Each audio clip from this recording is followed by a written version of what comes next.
Welcome to El Regnum channel. If you are new to this channel, please do not hesitate to click subscribe and hit the notification bell for you to be more updated of the coming videos.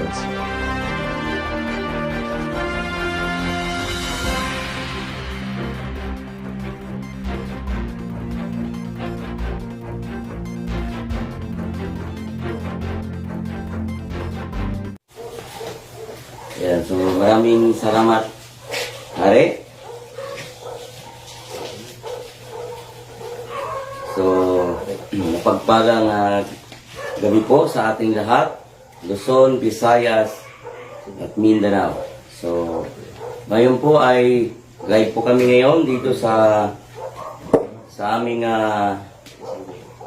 kapatid na walang iba kundi si Reyna Merlita Baltasar, dito po sa kanyang bahay sa province of Quirino, dito sa Mandela. At yun din sa aming kapatid na si Haring Robel Baltasar. So bago po ako magpatuloy ay nais ko muna magbigay pugay sa aming mahal na dakilang guro, ang Supreme Founder of the Kingdom of God, His Majesty Supreme King Philemon Ondok Riambunansa. At sa lahat ng mga royal family ng Riambunansa, lalo na po sa aming mahal na Pangulo o mahal na Prinsipe Rocky Y. Riambunansa, na siya po ang Chairman President ng The Royal Alpha Omega Ring Trading Corporation. At yun din sa kanyang kapatid na si Haring Adolfo B. Riambunansa, na siya po ang President ng the Philippine Deuterium Development and Management Corporation. At gayon din sa lahat ng mga 12 tribes o 12 apostoles na kinabibilangan ng aming Regional Director dito sa Region 2, walang iba, Haring Edgar Palor Liguto. At gayon din sa kanyang Reyna Rose Padillo Ligutong. So, maayong gabi sa inyo, Hari at Reyna. At sa lahat ng mga provincial leaders dito sa Region 2, na walang iba kundi si Haring Robel Baltasar, na na-assign po dito sa province of Quirino.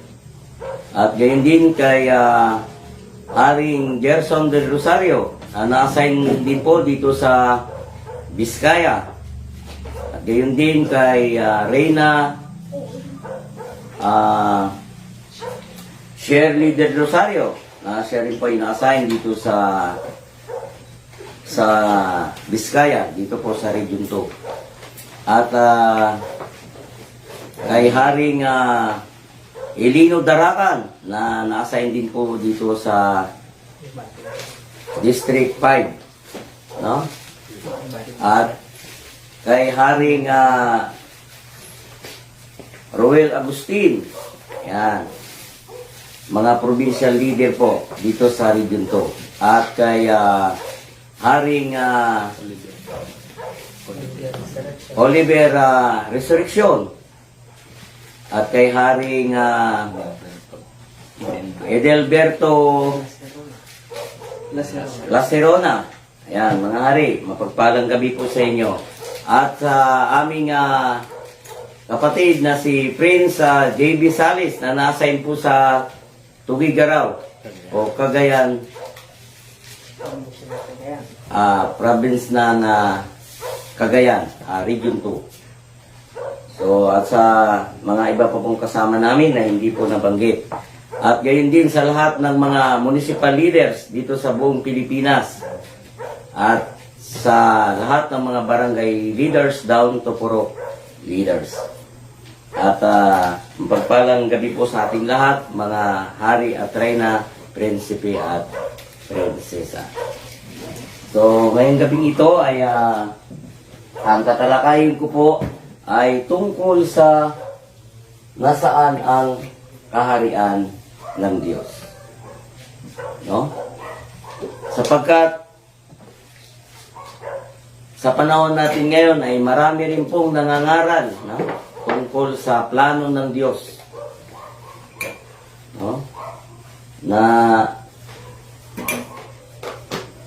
ang ating maririnig sa kanila na ang kaharian daw ng Diyos ay nandoon daw po sa itaas.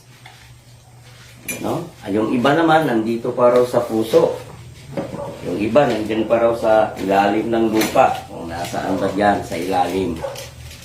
No, kailangan po nating malaman ang plano ng Diyos sapagkat kung ating aalamin ayon sa nakasulat na mababasa sa Matthew 24:14. Ibasa? Are?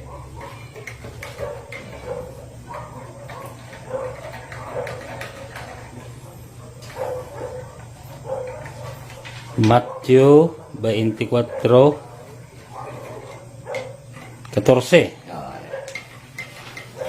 So, ganito po ang sinasabi. At ipangangaral ang ebanghelyong ito ng kaharian sa buong sanglibutan sa pagpapatotoo sa lahat ng mga bansa at kung magkagayoy darating ang wakas. Ayan, so maliwanag po na narinig po natin na nabasa sa banal na kasulatan na ipangaral ang ebanghelyo ng Diyos tungkol sa kaharian sa buong bansa. So, ito po yung pamamaraan para po natin na maipahayag ang tungkol sa kaharian ng Diyos. No? Na ipangaral ang ebanghelyo ng Diyos tungkol sa kaharian. No? So, paano natin mahanapan ang kaharian ng Diyos? Sapagkat ito po ay ipinangaral ng ating Panginoong Hesukristo sa bansang Israel, no? Sa bansang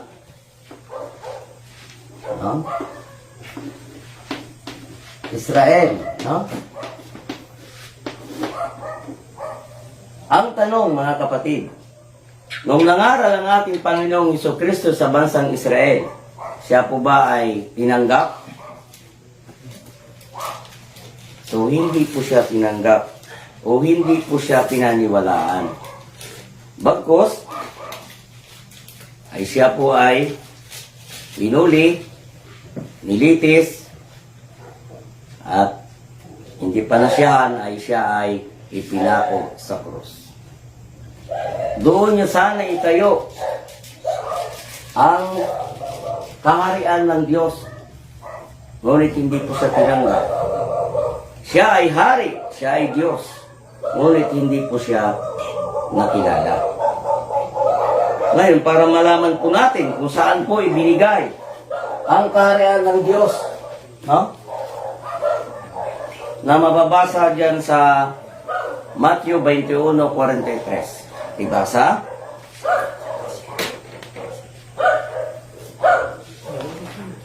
So, ganito po ang sinasabi.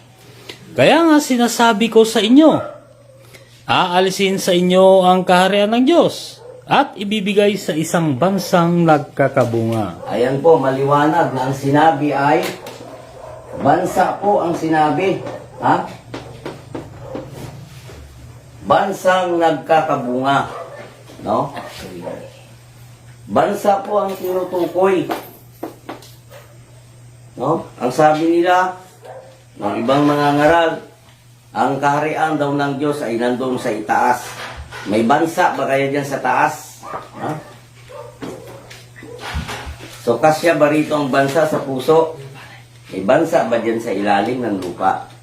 So, kailangan po nating malaman kung ano po yung katotohanan na tayo'y makasunod sa programa o sa mga batas ng Diyos o alitunitunin. No? Sapagkat inalis sa bansang Israel at ibinigay sa isang bansa na nagkakabunga. So, ang tanong po dyan, ano po kaya ang bansang nagkakabunga? No? Para maintindihan po natin. At kung saan po idinala ang kaharian na inalis po sa bansang Israel at ibinigay sa isang bansang nagkakabunga. No? Para malaman po natin, ayon sa banal na kasulatan na mababasa sa Isaias 24:15. Basa?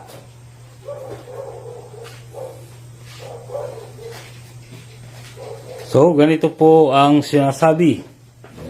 Kaya luwalhatiin ninyo ang Panginoon sa silanganan. Sa makatuwid bagay ang pangalan ng Panginoon, ng Diyos ng Israel, sa mga pulo ng dagat. Ayan, so narinig po natin na luwalhatiin ninyo ang Diyos ng Israel. No? Doon sa malayong silangan, mga pulo ng dagat. No? Nasa malayong silangan, kung ating pong isipin na nasa malayong silangan pala ibinigay ang kaharian ng Diyos. So, mapalad tayo dahil nandito tayo sa partes ng silanganan. So, mapalad ang mga tao rito sa bansang Pilipinas dahil dito ibinigay ang kaharian ng Diyos. So, nasa malayong silangan, mga pulo ng dagat. So, napakarami man pong bansa sa buong daigdig. So, saan po kaya niya dinala sa partes ng malayong silangan, mga pulo ng dagat? Sapagkat marami pong bansa, mayroon dyan bansang Japan, bansang Indonesia, bansang Malaysia, at ang bansang Pilipinas. No? So, kung ating ayan. Ang tanong, mga kapatid, dito po kayo sa bansang Japan, niluwalhati po ba ang ating Panginoong Hesukristo? So, hindi po. No? So, sapagkat ang bansang Japan ay Buddhism. No? Mayroon silang ibang paniniwala. No? Dito sa bansang Indonesia, so niluwalhati po ba ang ating Panginoong Hesukristo?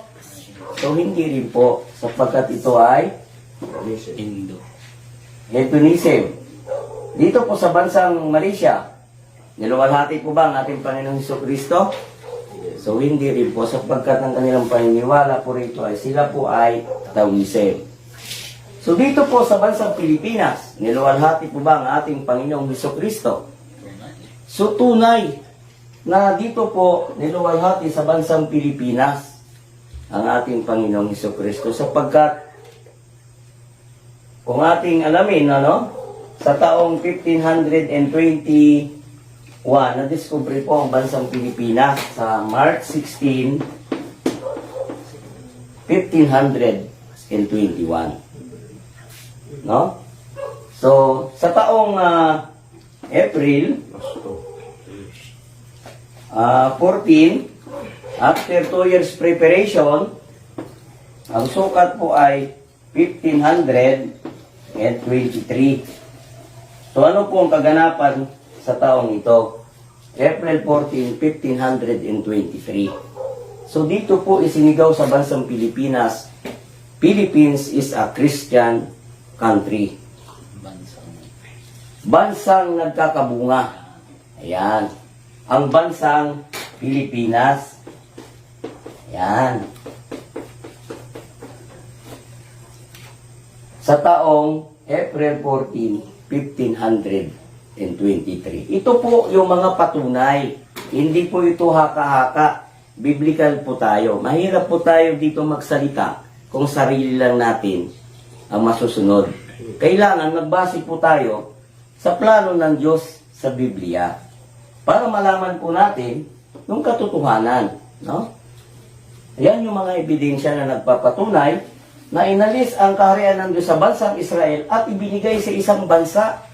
No? Bansang nagkakabunga. Ano po ba yung bansang nagkakabunga? Dito po natin makikita sa sukatan. Sapagkat ang Biblia po, mayroon pong tinatawag na 4 factors in the Bible. Nandyan po yung prophecy, history, mathematics, at science or science. So ito po ang mga patunay, no? Na dito talaga sa bansang Pilipinas. Kaya ngayon po, ay patutunayan ko sa inyo na ang bansang Pilipinas ay siyang kaharian ng Diyos, na mababasa sa Apokalipsis chapter 17 verse 10 hanggang 11. Basa. So ganito po ang sinabi. Okay. At sila'y 7 hari. Ang 5 ay nangabuwal. Okay. Ang isa ay narito. Ang isa ay hindi pa dumarating. At pagdating niya ay dapat magtagal sa sandaling panahon. Sa 11. At ang hayop na naging siya at wala na ay siya ring ikawalo at siya ay sa 7 at siya ay patungo sa kapahamakan. Ayan, so maraming salamat, Hari. So ang tinutukoy sa banal na kasulatan na 7 hari, no? Na ang sabi doon, ang 5 ay nagsibuwal na. So paano po natin ito mabibigyan ng tamang kahulugan? Sapagkat ito'y ginamit ng Diyos na parables o talinhaga para malaman po natin na ang kaharian ng Diyos ay inalis sa bansang Israel at ibinigay sa isang bansa, no? Yan. Ginamit ng Diyos ang 7 hari para malaman po natin kung saan niya ibinigay ang kaharian ng Diyos na inalis sa bansang Israel at ibinigay sa isang bansa, bansang nagkakabunga. So nakita niyo naman kanina na inilagay natin, sinulat natin na yun ang mga patunay na dito talaga sa bansang Pilipinas ibinigay ang kanyang kaharian. So paano mo natin ito mabibigyan ng tamang kahulugan o kasagutan? Sapagkat ito'y ginamit ng Diyos ang 7 hari para malaman po natin kung saan niya dinala ang kaharian na inalis sa bansang Israel. So ang tanong, sino-sino ang 7 hari na tinutukoy sa banal na kasulatan? Ha? So ang unang hari na tinutukoy dito ay walang iba kundi si Manuel Quezon. No? At ang pangalawa ay si Manuel Rojas. At ang pangatlo ay si Elpidio Hirino. No? Ang pang-apat ay si Ramon Magsaysay.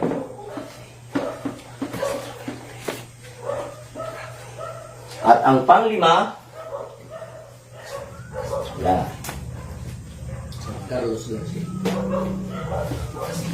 ay si Carlos E. Garcia. No? Pang-anim ay si Diosdado Macapagal. Pang-7 yan ay si Ferdinand Marcos Sr. No? Yan.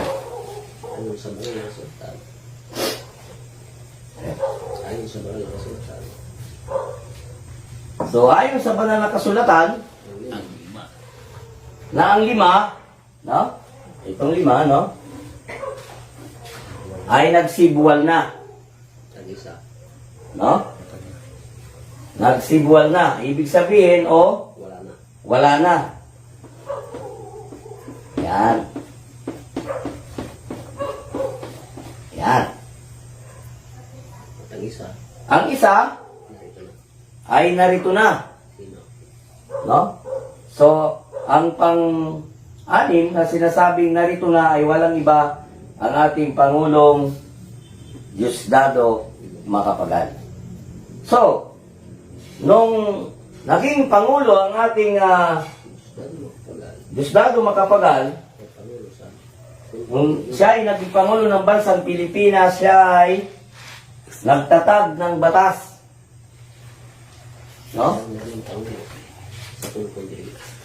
Sa tinawag na Concon Delegates.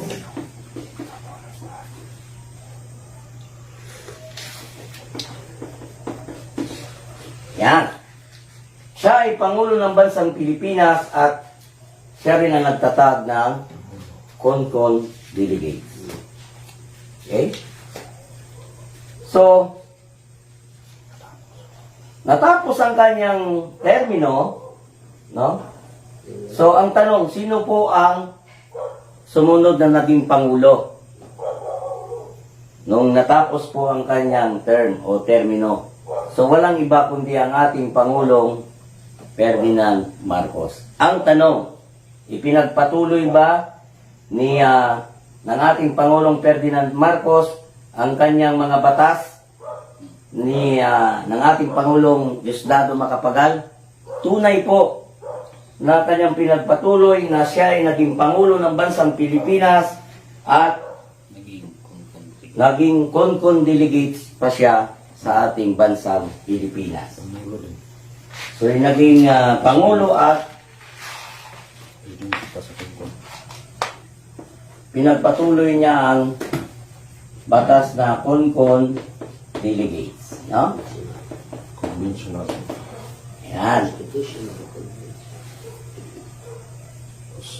So, ang sabi doon sa banal na kasulatan na nabasa natin na Yung pangpito. siya ang ikapito, no? So, maliwanag kanina binasa na siya rin yung ikawalo, no? So, dito, lagay natin yung siya yung ikapito na siya rin ikawalo. Tama? Yan. Parang tayo. Yan, para malinaw. Na siya yung ikapito, na siya rin ikawalo. So, kung ating napakinggan kanina na sa banal na kasulatan na siya ay uupo ng kunting panahon o sandaling panahon. So, para matupad ang hula ng Diyos, so, baba siya ng batas na tinatawag na referendum. No? So, ano po ba ang ibig sabihin ng referendum? Yun po yung nadagdagan po ang kanyang termino. No? Na ang tinatawag na referendum ay nagdagdag siya ng 9 months and 10 days. Para matupad ang hula ng Diyos sa banal na kasulatan. At siya po ay nagpabutos ng yes or no. At nanalo po rito ang yes. Kaya natupad ang hula ng Diyos sa banal na kasulatan na kaya nga siya ay naging, sabi nila noon ay naging diktadora. No? So, diktador, no? Sapagkat nung nanalo ang yes ay tinanggal niya ang mga congressman o mga senador. So, bakit tinawag na siya ay ikapito na siya ring ikawalo? No? Kaya siya po ang kauna-unahang naging first prime minister sa bansang Pilipinas. Kaya natupad po ang hula ng Diyos na siya yung ikapito na siya ring ikawalo. No? Siya yung kauna-unahang first prime minister. Yan. Sa bansang Pilipinas. Walang iba ang ating Pangulong Ferdinand Marcos. So, ang tanong, mga kapatid, saan po ito naganap? So, walang iba, no? Dito sa bansang Pilipinas. Yan. Nasaan ang kaharian ng Diyos? Walang iba dito sa bansang Pilipinas. Kaya hindi ako mahiyang sabihin sa inyo o isigaw dito sa buong mundo na ang bansang Pilipinas ay siyang kaharian ng Diyos. So ako po ay nagkapasalamat, unang higit sa lahat sa aming mahal na dakilang guro, ang Supreme Founder of the Kingdom of God, His Majesty, Supreme King Pilimon Ondok Riambunansa. At gayon din sa aming mahal na Pangulo, mahal na Prinsipe Rocky Y. Riambunansa, na siya po ang nagpatuloy sa programa ng aming dakilang guro, ang aming Supreme Founder, na walang iba si mahal na Haring Pilimon Ondok Riambunansa. At gayon din sa kanyang kapatid na si Haring Adolfo B. Riambunansa. At sa aming regional, na walang iba, ang aming regional director dito sa Region 2, walang iba, Haring Edgar Palor Biguto. So, mapagpalang gabi po sa ating lahat, Luzon, Visayas at Mindanao. So, ako po'y nagpapasalamat sa lahat ng mga sumusubaybay at nakikinig sa aming programa dito sa Kaharian ng Diyos. At mapagpalang gabi sa ating lahat. So, ako po ang inyong lingkod, ang inyong kapatid, Haring Romel Tadia. So, mapagpalang gabi po sa ating lahat. At ibibigay ko rin po ang pagkakataon nito sa aming kapatid na walang iba kundi ang aming kapatid na si Prince J.B. Sales. Prince?